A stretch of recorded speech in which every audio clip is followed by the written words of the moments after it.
Bab 516. Mandi sensual bagian 2. Setelah menghabiskan waktu berdua yang berkualitas dengan Yasmin, kedua pengantin berengar lainnya, yang hadir untuk menyaksikan mereka melarikan diri dari pemandian kerajaan, tampak sangat kesal. Adela, lebih dari Linde, membenci Yasmin. Alasannya murni karena agama. Sebagai seorang Kristen yang taat, Adela menentang hubungan berengar dengan pengantin muslimnya, dan aliansi yang ia jalin dengan kerajaan keluarga Yasmin. Ratu Agung Austria menganggap Yasmin sebagai pengaruh buruk bagi berengar dan khawatir ia akan mencoba membujuknya untuk pindah ke keyakinan sesatnya.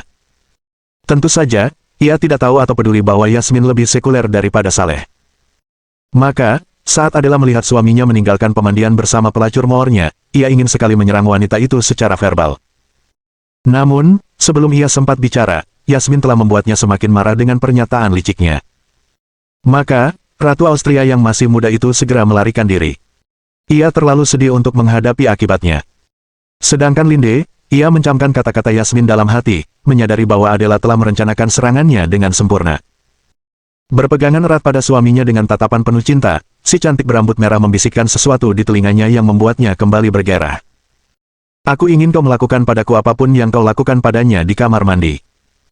Meskipun baru saja selesai 2 kali dalam 1 jam, ia kini sekeras berlian, membuatnya mendesah berat saat membawa istri kedua ke pemandian untuk berfoya-foya lagi. Ketika berengar menanggalkan pakaiannya, Linde terkejut melihat berengar kehilangan sehelai rambut pun di tubuhnya. Ia mengusap kulit gadingnya yang berkilau dengan tangannya sebelum mengangguk setuju. Harus kuakui, wanita itu punya selera yang bagus. Kamu terlihat jauh lebih baik dengan cara ini. Mendengar ini, berengar tersenyum nakal. Sementara Linde menanggalkan gaun mewahnya, ia menatap ke bawah ke area kewanitaannya sambil mengambil beberapa strip lilin cadangan sebelum menjawabnya. Saya senang mendengarnya, karena saya akan memberikan Anda perawatan serupa. Linde langsung berbalik dan melihat potongan lilin di tangan suaminya. Ia langsung mengerti maksud suaminya dan tersenyum menggoda sambil duduk di tepi kolam renang dan merentangkan kakinya untuknya. Silakan saja, lakukan apapun yang kau inginkan padaku. Secerca inspirasi memenuhi mata berengar saat ia mulai merapikan rambut istri keduanya. Berbeda dengan yang ia lakukan untuk Yasmin, Raja Austria memangkas rambut Linde berbentuk hati. Lagi pula, jika ia memiliki banyak wanita di haremnya, ia mungkin juga akan mencukur mereka dengan cara yang berbeda. Setelah menyelesaikan pekerjaannya, ia sekali lagi memamerkan bagian bawah tubuh subjek ujinya dengan cermin tangan. Melihat desain berbentuk hati itu, Linde tersenyum sebelum meraih suaminya dan menerkamnya. Tanpa ragu, ia naik ke atas suaminya dan memasukkan batangnya ke dalam guanya yang berliku-liku.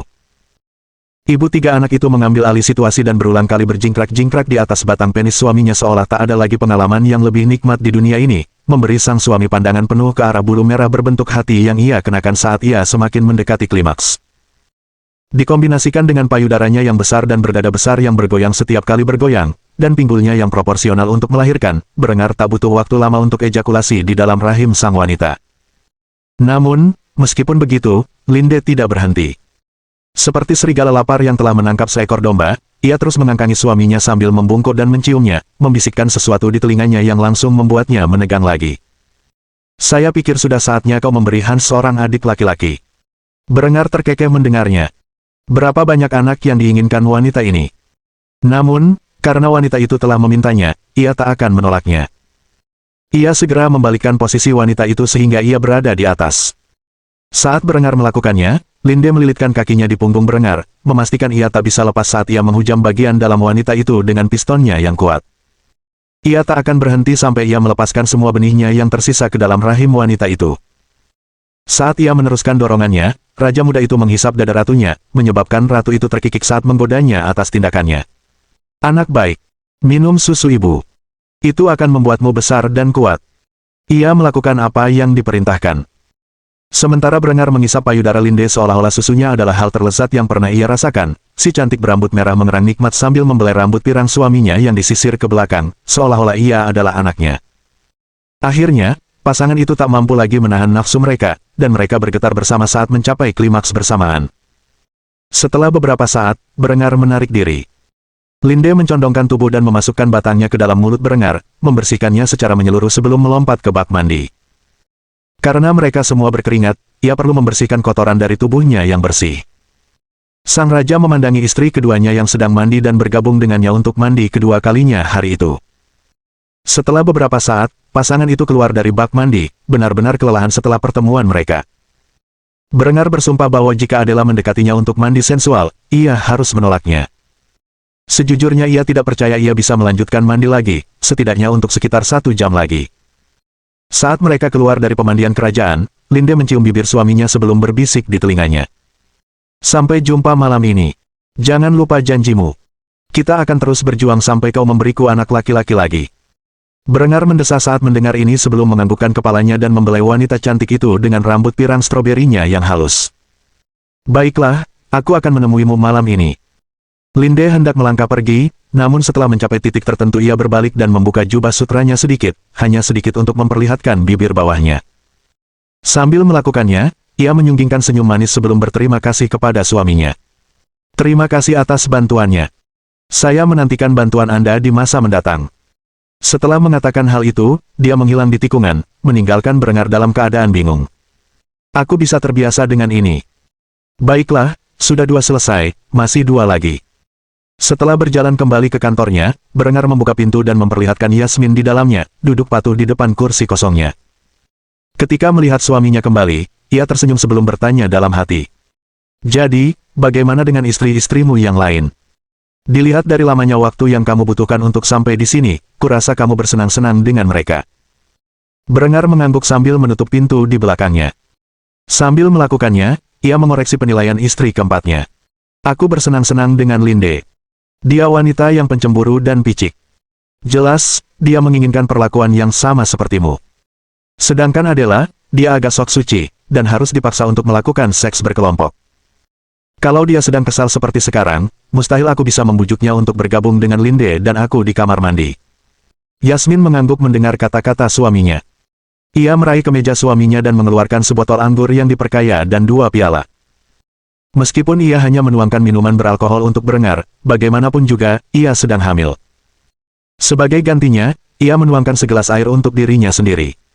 Dia menempelkan cangkirnya ke cangkir Berengar sebelum mengucapkan bersulang kecil. Untukmu, suamiku, aku tidak tahu bagaimana kau melakukannya, tapi kau memiliki harem paling beradab yang pernah kulihat.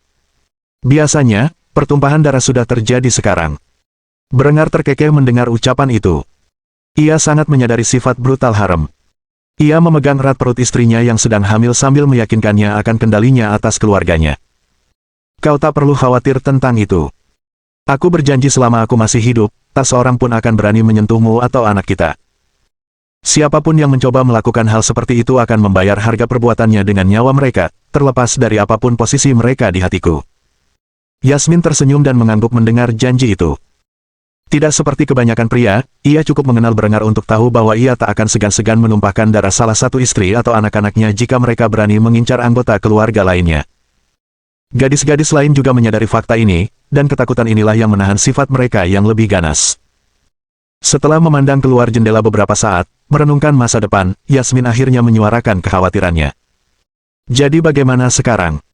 Berengar mendesah sambil menyesap piala emasnya sebelum memaparkan rencananya untuk waktu dekat. Sekarang kita menunggu musuh kita melancarkan langkah selanjutnya. Sementara dunia Katolik mencabik-cabik kepala mereka, aku akan memanfaatkan setiap momen yang ada untuk memajukan kerajaanku. Ketika saatnya tiba ketika musuh akhirnya menyerbu Austria dengan perang salib kecil mereka, aku akan menghancurkan setiap orang yang berani bermimpi mencelakai keluargaku. Yasmin menganggukkan kepalanya sambil tersenyum saat menanggapi penglihatan suaminya. Bagus, aku menantikannya. Bab 517 kembali dari perjalanan yang sulit bagian I. Honoria berdiri di benteng tembok daruratnya. Selama beberapa minggu terakhir, ia dan krunya telah menggunakan sumber daya yang mereka miliki untuk membentengi desa pegunungan yang mereka taklukkan. Dengan memanfaatkan penduduk setempat sebagai pekerja paksa, mereka dapat dengan cepat membangun pertahanan yang unggul sebagai benteng bintang kayu. Sejak benteng itu didirikan, ia telah mengeluarkan patroli dari celah gunung hingga ke pantai-pantai di bawahnya untuk mengamankan jalur pasokan, dengan awaknya menjaga kendali atas kapal perang Ironclad. Telah terjadi beberapa serangan terhadap desa tersebut sejak Honoria dan krunya menguasai desa tersebut, tetapi dengan persenjataan dan pertahanan yang unggul, pasukan musuh yang pernah menyergap krunya selama perjalanan panjang mereka dengan mudah dikalahkan. Meskipun mereka membawa perbekalan yang cukup untuk memastikan kelangsungan hidup mereka di negeri asing ini, persediaan amunisi mulai menipis setelah serangan berulang kali oleh musuh dan kafilah perbekalan yang mengangkut kentang secara massal ke kapal menjadi semakin terbebani oleh serangan pasukan perang pribumi. Semakin jelas bahwa setiap upaya untuk membangun pemukiman permanen di wilayah ini akan membutuhkan ribuan tentara dan pasokan amunisi yang konstan dari tanah air. Sebuah upaya yang Honoria ragukan apakah sepadan dengan biayanya. Ratu Bajak Laut mendesah berat saat menoleh ke arah pasangan pertamanya, Melissa, yang telah mendampinginya selama seluruh cobaan itu. Ia tahu mereka akan segera diserbu oleh upaya musuh untuk mengusir mereka dari negeri ini. Honoria hanya berharap bahwa kontak terbatas mereka dengan penduduk asli akan menyebarkan penyakit seperti yang terjadi di New Vienna, dan dengan demikian, memusnahkan sebagian besar penduduk lokal sehingga upaya kolonisasi di masa depan tidak akan berakhir sia-sia. Melissa, sudah waktunya kita mundur dari posisi kita. Kita sudah mengangkut cukup banyak sayuran aneh ini ke ruang kargo kita. Kuharap sayuran-sayuran ini akan berharga bagi raja kita saat kita akhirnya kembali ke tanah air. Melissa mengangguk tanpa suara. Ia setuju dengan kaptennya. Korban lebih banyak dari yang diperkirakan, dan para awak kapal semakin tidak puas dari hari ke hari. Mereka hampir saja melakukan upaya pemberontakan lagi. Melihat reaksi rekan pertamanya, Honoria memberikan perintahnya. Beritahu kru untuk mengemasi perlengkapan kita dan bersiap berangkat. Kita akan meninggalkan pos terdepan ini dan kembali ke kapal, dari sana kita akan berlayar menuju tanah air. Kita sudah cukup menjelajahi wilayah ini. Informasi yang bisa kita berikan kepada kerajaan Austria pasti akan sangat berharga. Mantan pelacur itu memberi hormat kepada kaptennya sebelum menjawab ya. Baik Bu, kami akan segera mengirimkan pesanan Anda. Setelah mengatakan ini, Melissa meninggalkan gubuk Honoria dan mulai memberikan perintah. Dalam hitungan jam, para kru telah sepenuhnya siap untuk mundur dari benua. Meskipun akan ada konflik singkat saat mereka turun dari pegunungan, pada akhirnya mereka yang selamat sejauh ini akan kembali ke kapal tanpa cedera serius. Perjalanan pulang pun relatif lancar. Mengingat Honoria dan krunya termasuk sedikit orang yang tahu tentang keberadaan dunia baru, satu-satunya ancaman yang harus mereka hadapi hanyalah cuaca itu sendiri.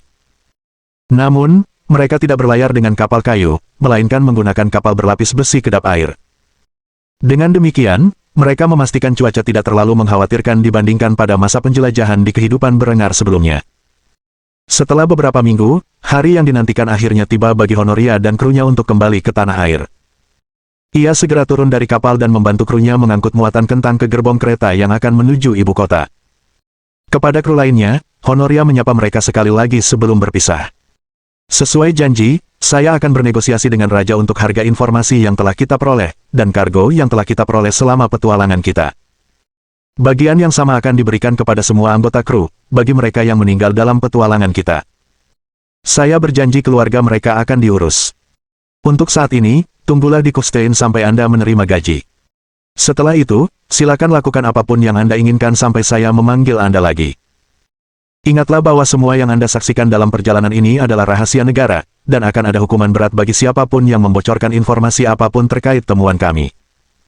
Harga yang harus dibayar untuk pengkhianatan semacam itu tak lain adalah kematian, jadi kusarankan kalian semua untuk tutup mulut. Sekarang aku harus kembali ke istana. Aku akan mengunjungi kalian setelah aku memutuskan petualangan kita selanjutnya. Setelah mengatakan ini, Honoria meninggalkan krunya dan naik kereta berikutnya kembali ke Kufstein. Ketika akhirnya tiba di gerbang istana, penampilannya tampak agak lesu. Ia telah mengalami banyak kesulitan dalam ekspedisinya ke Andes dan belum mandi selama berminggu-minggu. Namun, ia yakin suaminya akan tetap senang melihatnya. Para pengawal langsung mengenali ratu ketiga dan mengizinkannya melewati gerbang tanpa masalah. Baru setelah ia mengetuk pintu istana kerajaan, ia akhirnya merasa tenang. Seorang pelayan segera membuka pintu dan terkejut melihat penampilan ratu ketiga yang berantakan. Ratu Honoria, kau sudah kembali. Cepat, ikut aku. Raja sedang mandi, dan aku yakin beliau akan senang melihatmu selamat. Honoria tersenyum ramah dan menganggukkan kepala ketika mendengar ini. Sudah lama ia tak bertemu suaminya, dan tubuhnya merindu akan pelukannya. Karena itu, ia dengan senang hati mengikuti pelayan itu ke kamar mandi, menanggalkan pakaiannya yang berlumpur, dan diam-diam mendekati Berengar, yang sedang bersandar di tepi kolam. Putri Bizantium diam-diam mendekati suaminya, lalu dia meletakkan tangannya di sekitar mata suaminya dan menyamarkan suaranya. Tebak siapa? Berengar terkekeh saat mendengar upaya istri ketiganya untuk mengerjainya dan segera menjawab pertanyaannya. Honoria, aku tidak tahu kau akan pulang secepat ini. Kau tahu kau bau busuk, kan? Perempuan muda itu melepaskan cengkeramannya di mata suaminya dan melompat ke dalam kolam. Saat ia memasuki kolam air panas, keringat dan kotoran yang menutupi tubuhnya terserap ke dalam, membentuk lapisan berminyak yang mengapung ke permukaan. Setelah muncul ke permukaan dan mengambil napas dalam-dalam, Honoria cemberut sebelum menanyakan pertanyaan itu dalam benaknya kepada Berengar. Bagaimana kamu tahu itu aku? Berengar menatap payudara wanita itu dengan saksama sebelum menjawab pertanyaannya. Aku bisa tahu dari ukuran dan bentuk benda yang menekan punggungku. Jelas mereka lebih besar daripada milik Adela, tetapi lebih kecil daripada milik Linde dan Yasmin. Jadi, melalui proses eliminasi, hanya ada satu perempuan yang bisa mengakses pemandianku dan bisa menimbulkan teka-teki seperti itu. Honoria semakin cemberut mendengar jawaban itu. Jadi, payudaranya telah membocorkannya. Pria ini benar-benar mesum, kalau saja dia bisa mendapatkan informasi seperti itu hanya dari ukuran dan bentuk dadanya. Akhirnya, ia tersenyum sebelum menceritakan petualangannya kepada suaminya. Ngomong-ngomong, aku baru saja kembali dari ekspedisiku ke dunia baru, dan membawa beberapa informasi berharga, juga beberapa makanan baru yang aneh yang kupikir akan kau nikmati. Alis Berengar terangkat, gairah memenuhi mata biru safirnya. Satu pertanyaan memenuhi pikirannya saat ia menatap istri ketiganya dengan rasa ketertarikan yang baru. Apakah dia menemukan kentang? Sebelum Berengar sempat bertanya lebih lanjut, perempuan muda itu menghampirinya dan melingkarkan lengannya di leher Berengar sebelum berencana mencium bibirnya dengan penuh gairah. Setelah itu, ia berbisik di telinga Berengar dengan suara menggoda. Saya berharap mendapat imbalan yang baik atas penemuan saya. Berengar tersenyum nakal saat mendengar kata-kata ini dan menganggukkan kepalanya sebelum menjawab. Baiklah. Saya akan memeriksa barang-barang Anda dan menentukan sendiri nilainya. Jika sesuai dengan harapan saya berjanji Anda dan anak-anak perempuan Anda akan mendapatkan imbalan yang pantas atas usaha Anda. Namun, ada hal penting yang harus didahulukan. Honoria dapat mengetahui dari benda besar yang menekan perutnya, apa yang ada dalam pikiran Berengar, tetapi alih-alih mengambil inisiatif, dia bersikap malu-malu sambil memasang wajah bertanya-tanya. Oh, apa itu mungkin? Raja muda Austria tertawa kecil sambil berbisik di telinga istrinya setelah memasukkan batang kelaminnya ke dalam gua istrinya yang sempit dan lembab. Kamu sangat kurang dalam menjalankan tugasmu sebagai istri. Sudah saatnya kamu bertanggung jawab atas kehadiranmu. Demikianlah, sang raja dan istri ketiganya menikmati waktu di kamar mandi sembari berpelukan mesra. Bab 518 kembali dari perjalanan yang sulit bagian 2. Setelah berkenalan kembali dengan tubuh masing-masing di pemandian kerajaan, Berengar dan Honoria meninggalkan isolasi mereka dan memasuki ruang makan tempat keluarga besar raja berkumpul untuk makan malam bersama. Setelah menyaksikan Putri Bizantium kembali dari pelayarannya, para pengantin Berengar lainnya menunjukkan ekspresi yang berbeda-beda. Sementara itu, Hans segera melompat dari tempat duduknya dan menghampiri wanita muda itu. Ibu Honoria kembali. Ratu Austria ketiga tersenyum penuh kasih ketika putra sulung suaminya menghampirinya dengan gembira. Ia segera menggendong dan memutar tubuhnya sambil mengecup keningnya. Bayi laki-lakiku tumbuh sangat cepat. Menanggapi hal ini, Linde hanya mencibir dan meremehkan rivalnya sebelum mengomentari pilihan kata-katanya. Bayi laki-lakimu. Sudah cukup lama Honoria tidak beradu mulut dengan Linde, maka dari itu dia menyeringai nakal saat melontarkan komentar yang membuat darah si cantik berambut merah mendidih. Tentu saja, aku menganggap semua anak Berengar sebagai anakku sendiri, meskipun mereka lahir dari perempuan lain. Lagi pula, betapapun menyebalkannya ibu kandung anak-anaknya, itu bukan salah anak itu. Yang kulihat hanyalah keturunan suamiku, yang kuharap akan tumbuh besar. Ngomong-ngomong, Yasmin, kamu seharusnya segera melahirkan, kan?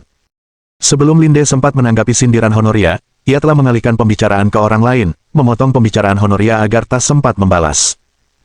Perempuan yang dimaksud tersenyum sambil mengusap perutnya yang sedang hamil sebelum mengangguk. Ya, tapi, si kecil ini tampaknya butuh waktu lama. Adela langsung mengangkat alisnya tanda tidak senang saat mendengar pernyataan tersebut dan langsung menanyai Putri Granada. Bagaimana kamu tahu kalau bayinya laki-laki? Yasmin melirik ke arah wanita yang terlalu saleh itu dan melontarkan komentar sinisnya sendiri. Karena keturunan bapaknya memang kuat, dan aku yakin Allah akan memberikanku seorang anak laki-laki yang kuat dan cerdik seperti bapaknya. Mendengar kata Allah, Adela langsung merinding dan menoleh ke arah suaminya, menanti jawaban.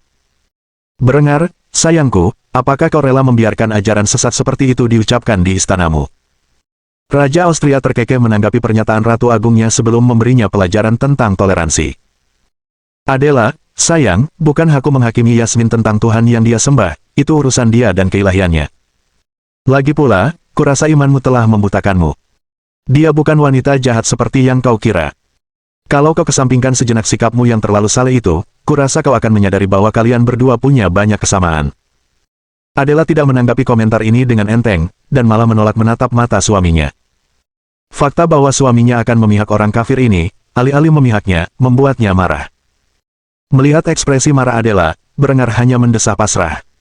Mustahil untuk menyenangkan semua istrinya sepenuhnya.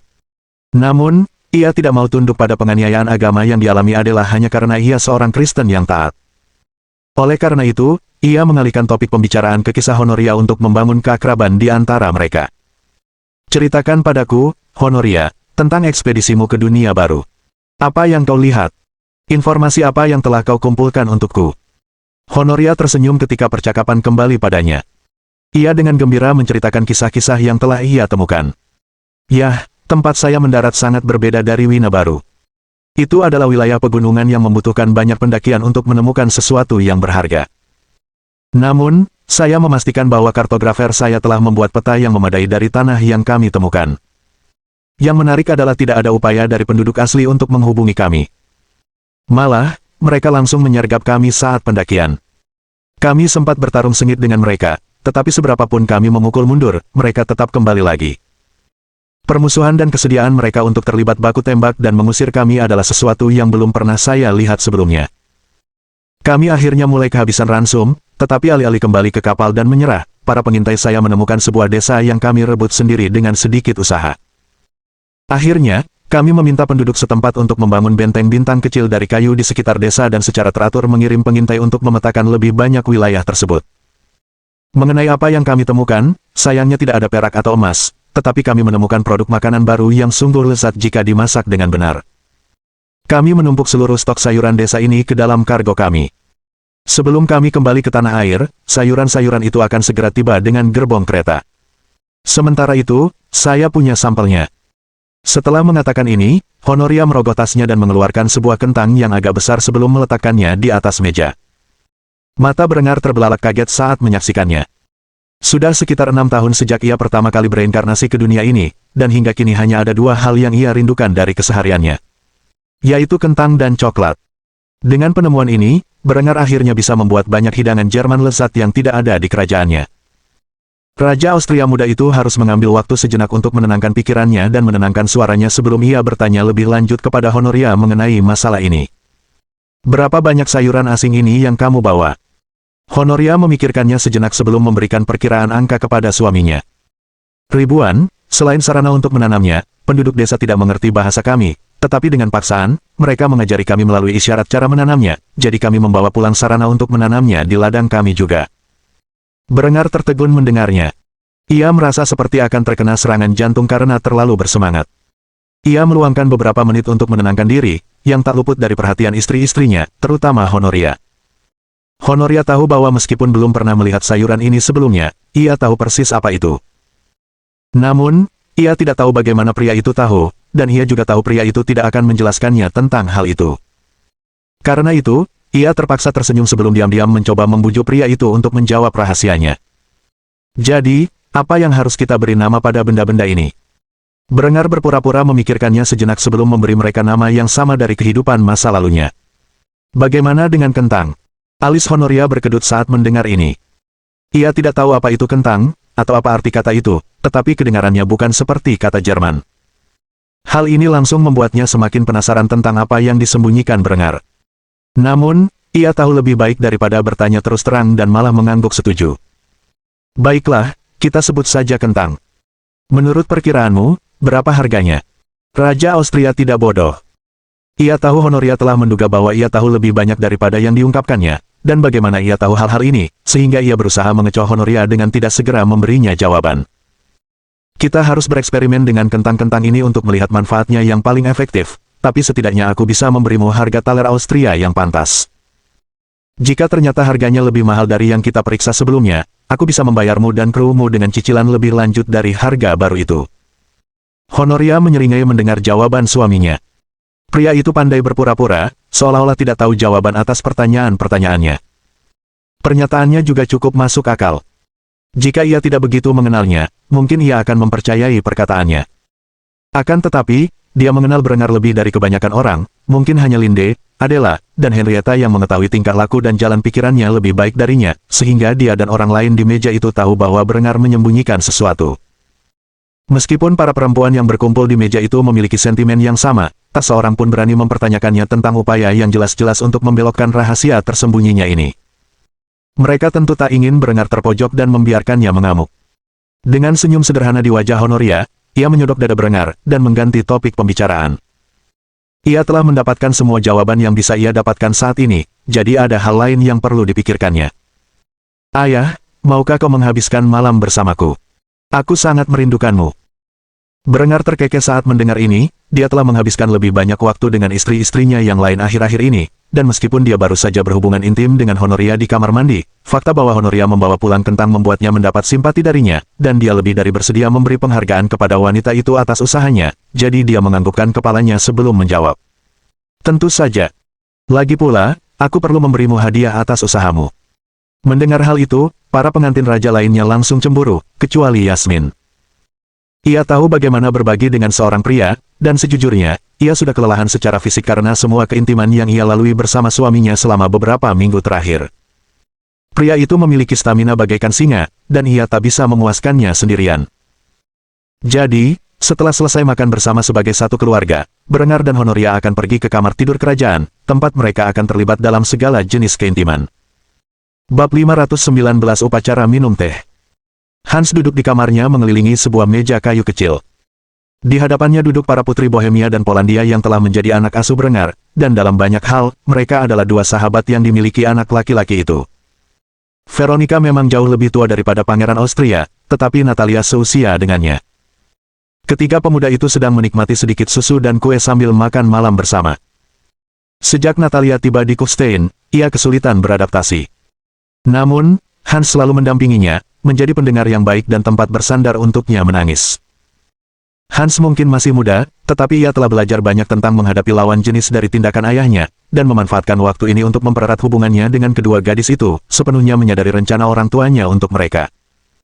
Kedua gadis itu praktis tampak seperti boneka porselen saat mereka dengan elegan menyesap susu dari cangkir teh mereka, berpura-pura menjadi orang dewasa yang bermartabat.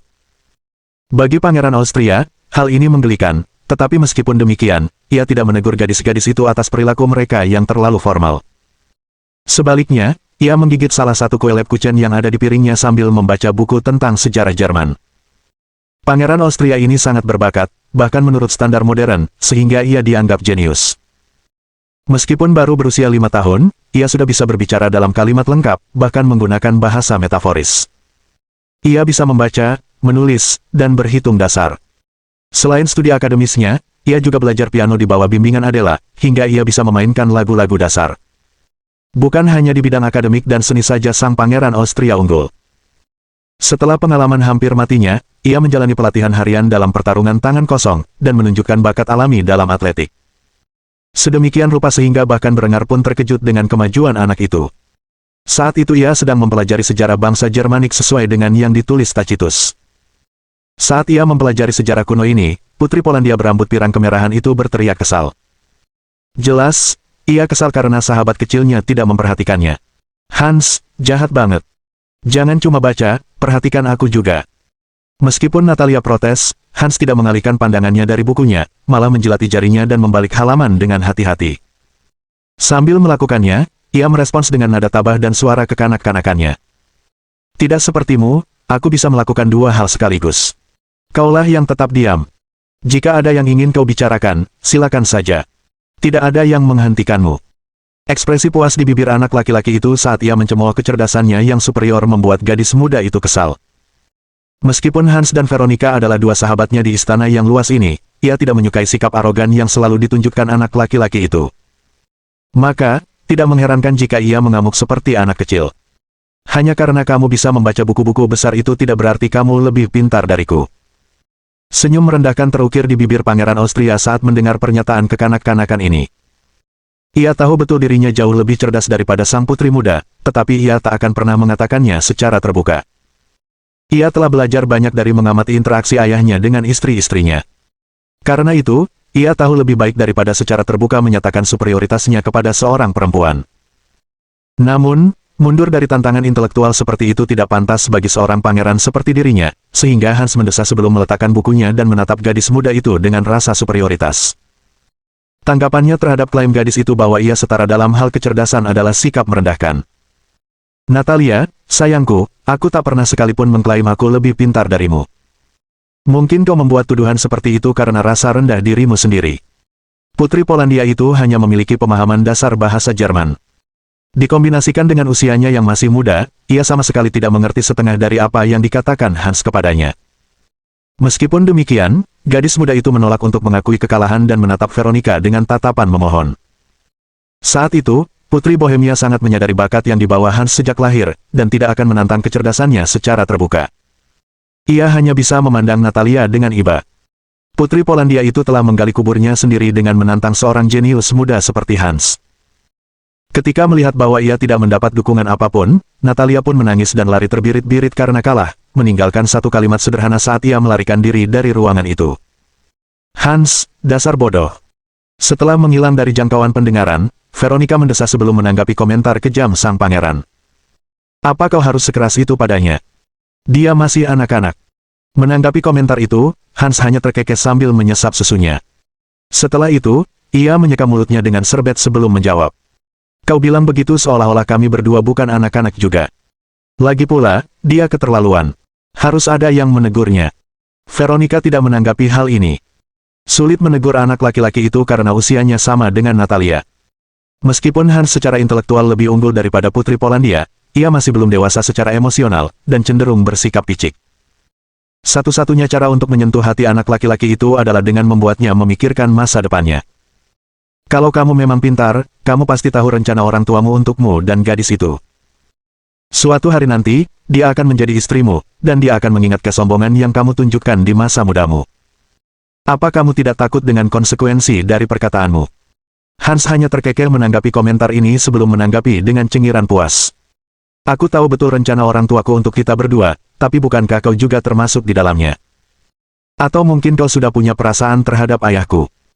Usiamu sudah semakin tua, dan dia pria yang tampan. Aku tidak ingin mengatakannya padamu, tapi kurasa dia tidak akan melihatmu seperti itu. Baginya, kau lebih seperti anak perempuan daripada calon kekasih. Putri Bohemia itu langsung tersipu malu mendengar komentar itu. Ia tak percaya Hans menyarankan hal seperti itu. Tak mau membalas tatapan anak laki-laki itu, ia mengalihkan pandangannya ke lantai sebelum menanggapi ucapan tak pantas pangeran Austria itu. Hans terkekeh sekali lagi sebelum kembali fokus pada bukunya. Setelah beberapa saat hening yang canggung, Veronica tersadar dan bertanya dalam hati. Apakah kau sungguh-sungguh mengira orang tuamu akan menjodohkanku denganmu? Dengan seringai mengejek di wajahnya, Hans membalik halaman bukunya sekali lagi sebelum menjawab. Itulah yang akan saya lakukan. Keheningan kembali menyelimuti gadis muda itu, wajahnya memerah karena malu untuk kedua kalinya, membayangkan berbagai skenario di benaknya saat memikirkan ide menikahi Hans. Akhirnya, ia menamparkan wajahnya untuk mengembalikan pikirannya ke keadaan normal. Ketika Hans melihat ini sekilas, ia hanya menyeringai dalam diam. Kedua anak itu tidak menyadari bahwa Natalia sedang duduk di luar pintu sambil terisak-isak. Ketika ia tak sengaja mendengar percakapan Hans dan Veronica, wajahnya memerah karena malu membayangkan pernikahannya dengan Pangeran Austria. Akhirnya, Veronica lah yang memecah keheningan, saat ia mengajukan pertanyaan yang telah menjadi kekhawatirannya selama ini. Bagaimana dengan ibuku? Aku ragu dia akan setuju dengan hal seperti itu. Mendengar ini, Hans akhirnya meletakkan bukunya, lalu menatap dalam-dalam ke mata Veronica yang tak serasi. Gadis itu tampak gemetar. Membayangkan ibunya dan kekerasan yang pernah dialaminya saja membuat hatinya dipenuhi rasa cemas. Seolah-olah semua kebahagiaan yang diraihnya sejak tiba di Kufstein akan sirna begitu ia tak lagi berada di bangsal Brengar. Hans memperhatikan perilaku ini dan memegang tangan gadis itu untuk meyakinkannya sebelum memberinya senyuman yang meyakinkan. Kau pikir dia punya kuasa? Ayahku adalah Raja Bohemia saat ini, dan kau adalah anak didiknya. Masa depanmu ditentukan olehnya, bukan oleh ibumu. Hati gadis itu terasa tenang saat mendengar kata-kata itu. Secara naluriah, ia meraih anak laki-laki yang beberapa tahun lebih muda darinya, dan memeluknya erat-erat. Takut jika ia melepaskannya, ia akan dipaksa kembali pada kekejaman ibunya. Tindakan ini mengejutkan Hans, tetapi ia tak berani melepaskan diri. Mereka berdua akan tetap seperti ini untuk beberapa waktu sampai Putri Bohemia muda mendapatkan kembali kendali atas kegugupannya. Setelah itu, mereka melanjutkan mengadakan pesta teh kecil-kecilan seolah-olah tidak terjadi apa-apa di antara mereka. Bab 520 Perdamaian yang ditakuti. Brengar berdiri di ruang dansa di dalam istana kerajaannya. Saat itu, Austria menyaksikan perdamaian pertamanya sejak sebelum Brengar naik tahta. Setelah hampir 6 tahun berperang tanpa henti, Austria akhirnya dapat menyatakan bahwa mereka tidak terlibat dalam konflik apapun secara resmi. Meskipun Austria tidak terlibat dalam perang besar selama bertahun-tahun, kerajaan tersebut masih memiliki pasukan dan pasukan di medan perang asing untuk mendukung sekutu mereka, seperti Husaid dan Granada. Secara teknis, saat itu terdapat unit operasi khusus seperti Resimen Jaeger dan Jagdkommando yang sibuk terlibat dalam operasi penjaga perdamaian di Kesultanan Granada. Namun, ini secara resmi bukanlah konflik bersenjata dalam arti tradisional, melainkan upaya memberikan keamanan bagi wilayah sekutu yang penuh kerusuhan. Bagi masyarakat Austria, kerajaan mereka tidak terlibat dalam perang yang sedang berlangsung, dan hal itu patut dirayakan. Akibatnya, Adela, yang menjabat sebagai Menteri Kebudayaan, mengadakan pesta besar untuk menghormati suaminya, dan para prajurit yang telah menumpahkan darah demi tanah air. Saat itu, berbagai bangsawan, pengusaha kaya, dan beberapa perwira tinggi militer berkumpul di istana kerajaan, menikmati hidangan mewah dan meneguk anggur mereka. Sebagai Raja Austria, Berengar terpaksa harus berbincang sopan dengan berbagai macam orang, yang kebanyakan bersikap menjilat, yang menurutnya tidak menyenangkan. Terlepas dari apa yang sebenarnya ia pikirkan, Berengar bersikap seolah-olah ia menikmati setiap momen percakapan tersebut. Kini ia sangat lelah karena berpura-pura menjadi seseorang yang bukan dirinya, dan berjalan ke balkon untuk merokok sebentar. Ia mengeluarkan sebatang rokok Rami dari kotak di dalam jaketnya dan menyalakannya sambil menghisap semua masalahnya. Raja Austria muda menyeringai menatap bulan purnama yang menerangi langit malam di atasnya, seraya merenungkan semua hal yang telah ia lakukan sejak bereinkarnasi ke dunia ini. Meskipun kewajiban sosialnya melelahkan, rasanya menyenangkan bisa beristirahat sejenak dari peperangan brutal yang telah dijalaninya selama bertahun-tahun, atau begitulah pikirnya. Namun, saat Berengar sendirian dengan pikirannya, ia memikirkan semua jiwa yang telah ia tuai selama masa jabatannya sebagai Raja Prajurit, termasuk jiwa saudara satu-satunya. Senyumnya berubah masam, dan tangannya gemetar. Satu kenangan khususnya menghantui pikirannya, yaitu saat ia sendirian dalam kegelapan, terluka, dan terjebak oleh upaya saudaranya untuk merenggut nyawanya saat runtuhnya kota pertambangan itu. Tanpa disadari, satu kalimat terucap dari bibirnya saat ia menatap langit malam. Tidak akan pernah lagi. Sejak sang raja mengenang masa lalu yang mengerikan itu, sungai kenangan buruk yang telah ia pendam selama bertahun-tahun membanjiri jiwanya. Deru senjata, suara baja yang merobek daging, desahan napas terakhir para prajurit. Semuanya menyatu dalam simfoni perang, simfoni yang melahap indranya. Saat ia berjuang untuk menemukan kejernihan pikiran dan mengendalikan emosinya, ia mendengar sebuah suara memanggilnya. Kakak, kakak, hei, kakak, apa kau bisa mendengarku? Ketika Berengar akhirnya menyadari kata-kata ini, pikirannya kembali ke keadaan percaya diri dan tanpa ampun seperti biasanya, menekan rasa bersalah dan jijik yang membebaninya sesaat sebelumnya. Seolah pikirannya yang lelah bertempur telah pulih dalam sekejap, ia berbalik dengan senyum di wajahnya dan melihat adik perempuannya, mengenakan gaun biru langit, dengan sepatu hak kulit putih. Henrietta tampak sedikit khawatir di wajah cantiknya saat dia menatap kakak laki-lakinya yang sangat berharga yang tampaknya telah pulih dari trans yang dialaminya beberapa saat sebelumnya. Kakak, kamu baik-baik saja. Berengar tampaknya telah benar-benar melupakan rasa takut luar biasa yang dirasakannya beberapa saat sebelumnya dan malah menghisap sekali lagi rokok Rami miliknya sebelum melemparkannya ke tanah dan mematikan cahayanya. Aku baik-baik saja, Henrietta. Aku cuma memikirkan semua yang sudah kulakukan untuk sampai di titik ini. Lupakan saja, apa ada alasan kau membutuhkanku? Senyum manis terbentuk di bibir merah muda Henrietta saat ia menggenggam tangan kakaknya dengan kedua tangannya sebelum membawanya masuk ke dalam pesta. Mari berdansa denganku. Berengar tersenyum sambil mengikuti adik perempuannya ke lantai dansa. Ia memegang pinggang adiknya dengan satu tangan dan tangan lainnya, lalu menuntunnya menari waltz, yang telah menjadi tarian khas kerajaan Austria sejak Berengar memperkenalkan budaya ballroom. Tak lama kemudian, musik melambat, dan mereka yang masih berada di lantai dansa mulai berdansa pelan. Berengar merasa canggung ketika adik perempuannya melingkarkan lengannya di lehernya saat berdansa dengannya. Namun, ia memilih untuk tidak mengatakan apa-apa. Lagi pula, istri-istrinya sedang sibuk menjamu tamunya, jadi setidaknya ia bisa menikmati momen itu. Henrietta akhirnya memecah keheningan canggung itu dengan sebuah pertanyaan yang ada dalam benaknya. Pasti aneh bagimu. Berengar tersadar dari kebingungannya saat mendengar hal ini dan langsung bertanya apa sebenarnya yang dimaksud saudara perempuannya. Henrietta mengerutkan kening ketika mendengar jawaban ini. Entah Berengar sengaja berpura-pura bodoh, atau dia tidak secerdas yang dipikirkannya. Sampai saat ini, ia berusaha mengalihkan perhatiannya dari momen aneh yang disaksikannya di balkon, tetapi sifat ingin tahunya, dan kepeduliannya terhadap kakak laki-lakinya, akhirnya memaksanya. Era damai yang kita jalani. Untuk pertama kalinya setelah sekian lama, kalian tidak perlu berperang, atau kalian tidak mencari konflik berikutnya. Kalian di sini, di tanah leluhur kalian, menikmati keamanan dan rasa aman yang telah kalian berikan di wilayah kalian. Namun, dari cara kalian memandang segala sesuatu, aku tahu bahwa pikiran kalian tidak ada di sini, tidak sepenuhnya. Aku tidak tahu apa-apa tentang perang, atau kengerian yang pasti kau alami di luar sana saat berjuang demi posisi keluarga kita di dunia ini. Aku juga tahu kau harus menunjukkan kekuatan kepada istrimu, prajuritmu, dan kerajaanmu. Namun, aku hanya ingin kau tahu bahwa saat kau bersamaku, kau bisa menjadi dirimu sendiri dan jika kau mau, kau bisa menceritakan apapun yang mengganggumu kepadaku. Melihat ekspresi rumit di wajah kakaknya, dan keheningan yang tersisa di antara mereka setelah dia selesai bercerita, Henrietta cemberut sebelum tanpa sengaja membiarkan pikirannya melayang. Atau tidak? Mendengar kesedihan dalam suara adik perempuannya, Berengar mendesah sebelum mengungkapkan apa yang sebenarnya menghantuinya. Bukan darah dan kematian yang membuatku terjaga di malam hari, melainkan kedamaian yang mengikutinya.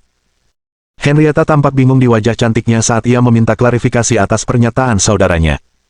Maaf, aku tidak mengerti. Berengar melihat sekeliling sambil terus berdansa dengan Henrietta sebelum menjelaskan lebih lanjut apa yang dimaksudnya. Saya telah menghabiskan bertahun-tahun, entah berperang, atau mempersiapkan perang berikutnya, sehingga saat saya berada di medan perang, merenggut nyawa orang lain, saya tidak merasa bersalah, tidak menyesal, tidak takut. Malahan, tidak seperti kebanyakan orang, saya menikmati kesederhanaan perang. Ada saya, lalu ada musuh, dan musuh ingin membunuh saya, jadi saya harus membunuh mereka terlebih dahulu. Sesederhana itu. Di sini, di rumah, di istana, dalam damai, semuanya tidak sesederhana itu. Saat ini, saya akhirnya terbebas dari kekacauan pertempuran dan kini punya waktu untuk merenungkan semua yang telah saya lakukan dan apa yang telah saya tanggung. Saya tahu bahwa apapun yang telah saya lakukan, betapapun brutalnya, saya melakukannya demi rakyat saya. Aku juga tahu bahwa jika aku ingin kerajaan yang baru kubangun ini bertahan, aku harus terus bertindak kejam menghadapi musuh-musuhku. Namun, aku punya begitu banyak musuh, dan sebanyak apapun darah yang telah kutumpahkan demi kerajaanku, aku tahu itu tak ada apa-apanya dibandingkan dengan apa yang menanti di masa depanku. Sepertinya Tuhan, dengan selera humornya yang kejam, telah menakdirkanku untuk berperan sebagai penjahat. Maka aku harus bertanya kepadamu. Bagaimana mungkin seseorang bisa menanggung kebencian seluruh dunia sendirian? Henrietta tak kuasa menahan air mata yang mengalir di wajahnya saat mendengar beban yang membebani hati nurani sang kakak. Ia segera memeluknya erat, dan membenamkan kepalanya di dada sang kakak, menyeka air matanya di tunik sang kakak sebelum menatapnya dengan mata birunya. Kau tidak sendirian. Kau punya aku, dan kau punya keluargamu. Siapa peduli apa kata orang lain tentangmu? Kau sedang menciptakan dunia yang lebih baik bagi rakyat kami, dan aku tahu rakyat kerajaanmu memujamu. Itulah yang terpenting. Sialan seluruh dunia. Kau bukan penjahat, kau pahlawan yang dibutuhkan rakyat kami. Kau juga kakak laki-lakiku, dan aku mencintaimu. Ketika Berengar mendengar ucapan penuh semangat ini dari bibir adik perempuannya, ia merasa seolah semua kecemasan yang ia rasakan sejak pulang dari perang terakhir telah sirna. Henrietta benar tentang satu hal, ia mungkin seorang panglima perang, seorang tiran, dan iblis yang menjelma di mata seluruh dunia. Namun bagi Jerman, dan rakyatnya, ia adalah pahlawan yang mereka butuhkan untuk memimpin mereka keluar dari kegelapan zaman feodal, dan jika beberapa juta orang perlu mati untuk mencapainya, biarlah demikian. Rasa jernih baru menyelimuti benak Berengar seiring lenyapnya rasa lelah. Sebagai gantinya, tekad baru untuk membangun kekaisaran yang abadi mengambil alih. Senyum muncul di wajah Berengar, saat dia mencium kening Henrietta sebelum mengucapkan terima kasih atas wawasannya. Kau benar, Henrietta, tentang segalanya. Aku tak percaya aku membiarkan emosiku menguasai diriku. Terima kasih atas saranmu, dan aku berjanji akan bicara denganmu lagi nanti jika aku ragu. Henrietta tak mendengar sepatah kata pun yang diucapkannya, malah otaknya terasa terbakar setelah dicium sang kakak di keningnya di depan begitu banyak orang. Tak masalah jika ia ingin menunjukkan kasih sayang secara pribadi, tetapi mereka berada di tengah lantai dansa, dikelilingi oleh para elit masyarakat. Bagaimana jika mereka salah memahami hakikat hubungan mereka? Berengar tidak menggubris pemikiran ini dan malah menyelesaikan dansanya bersama saudara perempuannya yang kebingungan. Setelah selesai, ia kembali kepada tamu-tamunya dengan suasana hati yang jauh lebih ceria dibandingkan saat ia memulai malam itu.